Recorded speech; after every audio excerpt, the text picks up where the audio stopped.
সালাম আলাইকুম।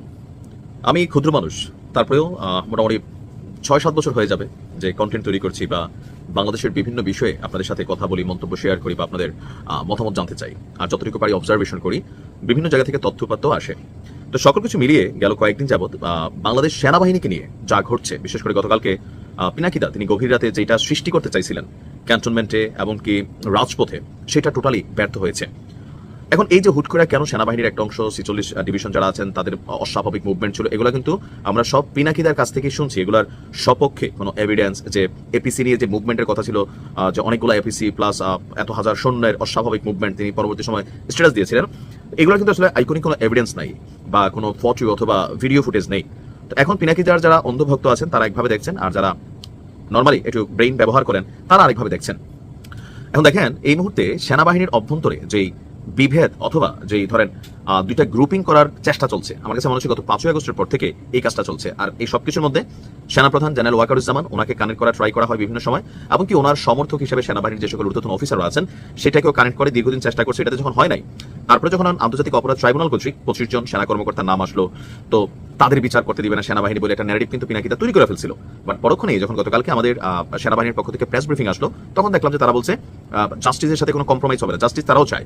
ইভেন যারা আছে অপরাধী, যারা চাকরিরত আছে তাদেরকে সেনা আইনে বিচার করা, আর যারা চাকরি থেকে সরে গেছে বা অবসরপ্রাপ্ত হয়ে গেছেন তারা হয়তো বাংলাদেশের প্রচলিত আইনে তাদের বিচার হতে পারে।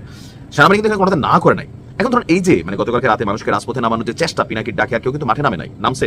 পিনাকিদের একটু বোঝা উচিত, উনি যথেষ্ট প্রজ্ঞাবান জ্ঞানী, কিন্তু আম মানুষের কাছে এখন একটা মেসেজ কিন্তু ক্রিয়েট হয়ে গেছে কোনটা, যে তিনি হাত ধুইয়া সেনাবাহিনীর পিছনে এক ধরনের তিনি লেগেছেন, এক এক সময় এক একটা কথাবার্তা বলে জনগণ এবং সেনাবাহিনীর মধ্যে একটা দূরত্ব, সরকার এবং সেনাবাহিনীর মধ্যে একটা ক্ল্যাশ ক্রিয়েট করা, অথবা সেনাবাহিনীর ভেতরেই দুইটা গ্রুপিং তৈরি করার আপ্রাণ চেষ্টা করে যাচ্ছেন পিনাকিদা এবং ওনার যারা কোরাম আছেন। সম্ভবত আমজনতার কাছে কিন্তু এই পারসেপশনটা এক অংশে ক্রিয়েট হয়ে গেছে। ইভেন ওনাকে নিয়ে গতকালকে যে পরিমাণ ট্রল করা হয়েছে, এত ট্রল পিনাকি সম্ভবত আর পায় নাই দাদা। এখন এটাতে আসলে প্রফিটটা কি হবে? কেউ কেউ বলছেন যে আগামী ফেব্রুয়ারিতে নির্বাচন পিনাকিদারা চায় না।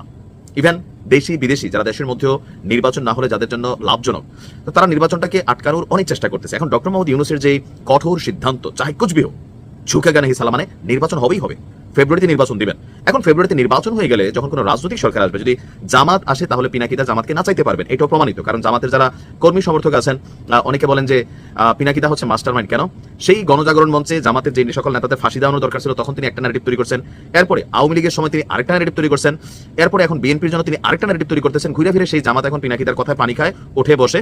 আর আলেমদের একাংশ ওনার বিভিন্ন রকম সুবহানাল্লাহ, আলহামদুলিল্লাহ, আল্লাহু আকবার বা বিভিন্ন রকম ইসলামিক বক্তব্যের কারণে অনেক আলেমরাও মনে করে নিছে যে তিনি তাদের অলিখিত গার্জিয়ান। আর এখান থেকে তিনি ডাক দিলে জিয়াফত খাওয়ার জন্য অনেকে কিন্তু আমরা মাঠে দেখতে পাই। তো এই যে একটা কমিউনিটি বেস ওনার আছে, এই বেসটা তিনি আসলে ব্যবহার করতে চান। গতকালকেও চেষ্টা করছেন, কাজে দেয় নাই।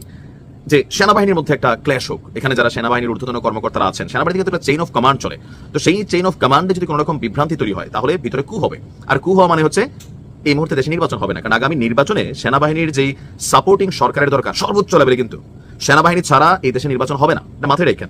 আর যার কারণে আপনি দেখেন ডক্টর ইউনূসের পক্ষ থেকে আজকে আবার একটা বক্তব্য আসছে। আমি তো দিছিলাম যে ডক্টর ইউনূস বলছিলেন নতুন করে আর কোনো সেনা কর্মকর্তাকে গ্রেপ্তার করা হবে না, কারণ একটা বিভ্রান্তি গুজব ছড়াইছিল যে অনেকের নাম হবে জেনারেল ওয়াকারুজ্জামান ফাঁসিতে ঝুলবেন, তার বিরুদ্ধে মামলা হবে, তাকে গ্রেপ্তার করা হবে। এই যে একটা ন্যারেটিভ দাদা তৈরি করছেন বা ওনার যারা কোরাম আছেন, এটার বিপরীতে কিন্তু সরকার শক্ত। আপনি দেখেন এত কিছুর পরেও পিনাকিদা, সাংবাদিক ইলিয়াস, কনক সরোয়ার, এদেরকে কিন্তু এই সরকার বা ডক্টর ইউনূস কোনোভাবেই, আবার ইদানিং সময় দেখেন এনসিপি কিন্তু তাদেরকে পাত্তা দিচ্ছে না। কোথাও না কোথাও অনেক মানুষের কাছে মনে হয় যে দেশটাকে এই মুহূর্তে যেভাবে স্বস্তিতে রাখা যেত একটা সুন্দর নির্বাচনের মাধ্যমে, চাঁদাবাজি হচ্ছে, এগুলো নিয়ে কথা বলা দরকার, তারা কথা বলতেছেন। অসংখ্য ধন্যবাদ। সাংবাদিক ইলিয়াস একটা ডকুমেন্টারি করছেন চুয়াডাঙ্গা নিয়ে, এরকম আমি চাই 64 জেলা নিয়ে 64টা প্রতিবেদন হোক, এগুলো মানুষের কাছে গ্রহণযোগ্য। আবার যেই দল করে তারা মারা খাবে ভাই, এটা তো সমস্যা নেই। কিন্তু সেনাবাহিনী বা আমাদের যে সশস্ত্র বাহিনীগুলো আছে, এগুলোর মধ্যে কোনো ধরনের ঝামেলা যদি তৈরি হয় এই গুরুত্বপূর্ণ সময় যখন নির্বাচন ঠিক দ্বার প্রান্তে, তো এটাতে ক্ষতি হবে কার? দেশের সেনাবাহিনীর ক্ষতি হবে এই নির্বাচন। তো দাদা কি পাবেন? বিপ্লবী সরকার, ইনকিলাব জিন্দাবাদ, রক্তের নদী তিনি বয় দিবেন। ওই যে আমি বরাবরই বলি, আমাদের দেশের নেতারা বলে রক্ত যখন দিয়েছি রক্ত আরো দেবো, এমনকি নিজেরটা দেবো না পাবলিকেরটা দেবো। রক্তের বন্যায় ভেসে যাবে অন্যায়, কার রক্ত বাবা? কে দিবে? আমজনতা সবসময় মারা খায়, আর ওই যে 2-4 জন আমরা মনে করেন গাছে উঠে যাই, তারপরে এই জনতারে ভাইজা ভাইজা খাই। এই খেলা আমজনতা আসলে এখনো বোঝে না। বাঙালি জাতি হিসেবে আমরা অশিক্ষিত, মূর্খ, গান্ডু। মানে ওই উস্তাদ যা বলে, পীর যা বলে, ফলোয়াররা তা মানতে আমরা সবসময় রাজি। আপনি দেখেন এই দেশে এত পীর কেন? ল্যাংটা বাবা, এই বাবা, সেই বাবা, একটাই কারণ পীর যা বলে, উস্তাদ যা বলে, রাজনৈতিক নেতা যা বলে, অনেক ক্ষেত্রে মার্কাও বড় না, দলও বড় না, লোকাল অনেক কর্মী আছে, ধানের শীষের কর্মী, নৌকার কর্মী বা কোনো দলের কর্মী, কিন্তু বস যখন মার্কা না পায় তখন সে বাবা, বস যদি আনারস হয় সে আনারস হয়ে যায়। তার মানে তার ভিতরে নেতৃত্বের বা ভক্তির জায়গাটা কিন্তু নেতা। এটা আছে এই জাতির মধ্যে, যার কারণে আমরা অনেক সংগ্রামে হয়তো সফলতা পাইছি সামহাউ। কিন্তু এই মুহূর্তে আমার কাছে মনে হয় সেনাবাহিনীকে নিয়ে পিনাকিদার উচিত বা যারা আছেন তাদের উচিত পাবলিকলি একটা নেগেটিভ ন্যারেটিভ তৈরি না করা। 1971-এর পরে বাংলাদেশ সেনাবাহিনীকে নিয়ে, সেনাপ্রধানকে নিয়ে মানে এত টানা বিতর্ক বা এই সেনাপ্রধানকে সরাই দেওয়া, সেনাবাহিনীতে কুয়ের চেষ্টা করানো, বিভাজন তৈরির চেষ্টা করা, বা ধরেন রাজনৈতিক নেতাদের বিরুদ্ধেও আওয়ামী লীগের সময় যখন করছে তখন বিএনপি জামাত খুব মজা পাইছিল যে না একদম ধরছে, আবার আওয়ামী লীগ অন্যায় করছে যেগুলো করছে।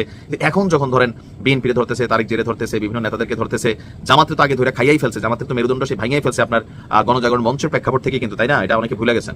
তো এখন বাকি যে জায়গাগুলো আছে এখন সামহাও প্রত্যেকটা দলকে তারা নাড়াচাড়া করতেছেন, বা গণ অধিকার পরিষদ তারাও কিন্তু এখন পিনাকিদা এবং সাংবাদিক ইলিয়াস সহ আরো যারা আছেন তাদের যেই ওয়েট ছিল বা সার্বিক গ্রহণযোগ্যতা এখনো আছে, কমসে বিষয়টা ওরকম না, কিন্তু একটা শ্রেণীর ফলোয়ার যারা, তার কাছে মনে হচ্ছে ওনারা আসলে কি চায়। সেনাবাহিনীকে নিয়ে একটা ষড়যন্ত্রের কথা অনেকেই বলে যে ভারতের রয়ের একটা প্রেসক্রিপশন অনেকেই কাজ করছে।